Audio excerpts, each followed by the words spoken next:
Death certificate జారీ చేస్తారు వీళ్ళు? డైరెక్ట్గా మనం అప్లై చేయగానే మన పేరుతో డెత్ సర్టిఫికేట్ ఇచ్చేస్తారా? అట్టయితే ప్రతి ఒక్కడు ఒక ఇన్సూరెన్స్ కట్టేసేసి ఆ తర్వాత డెత్ సర్టిఫికేట్ తీసుకుని ఇన్సూరెన్స్ డబ్బులు తీసేసుకోవచ్చు. కాబట్టి ఇక్కడ పాయింట్ ఏంటి, అక్కడ ఈవెన్ మీరు శ్మశానం దగ్గరికి వెళ్ళినప్పుడు ఆధార్ కార్డు అడుగుతారు, చనిపోయిన వాళ్ళ ఆధార్ నెంబరు, చనిపోయిన ఆధార్తో సహా అక్కడ రిజిస్టర్ చేస్తారు. ఆ యాంగిల్ అయితే కరెక్ట్. ఏది మనం ఇక్కడ అప్లై చేయగానే అక్కడ అంటే ప్రభుత్వం ఏం ప్లాన్ చేయాలంటే ఆ శ్మశానంలో రిజిస్టర్ చేసినటువంటి వాటి నెంబర్ ఆధారంగా ఇమ్మీడియట్గా జనరేట్ అయ్యేటట్టు దీనికి తగ్గ యంత్రాంగం ఉందా?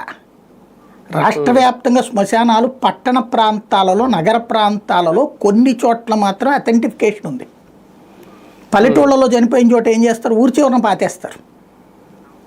మరి ఎవరు రిజిస్టర్ చేస్తారు? మళ్ళీ పంచాయతీకి వెళ్ళి రిజిస్టర్ చేయించుకోవాలి.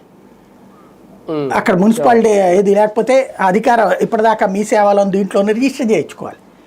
ఇప్పుడు అలా కాకుండా చెయ్యాలి అనుకున్నప్పుడు అక్కడ వ్యవస్థ ఏర్పాటు చేయాలి. అది చేయాలంటే రాష్ట్ర వ్యాప్తంగా ఉన్నటువంటి ప్రతి శ్మశానం దగ్గర ఒక సిస్టమ్ ఉండాలి, లేదా ప్రతి పల్లెటూరులో అవన్నీ ఏర్పాటు చేయాలి. అంటే అప్పుడు ఇంకా ఈ వాట్సాప్ వల్ల నాకు ఒరిగేది ఏంటి నాకు అర్థం కాల. ఇప్పుడు నేను వెళ్ళి పంచాయతీ ఆఫీసులో నా డీటెయిల్స్ అన్నీ ఇచ్చి అవన్నీ ఇచ్చిన తర్వాత వాడు అక్కడ చేతికి ఇవ్వకుండా నా చేతికి వాట్సాప్లో ఇస్తాడు.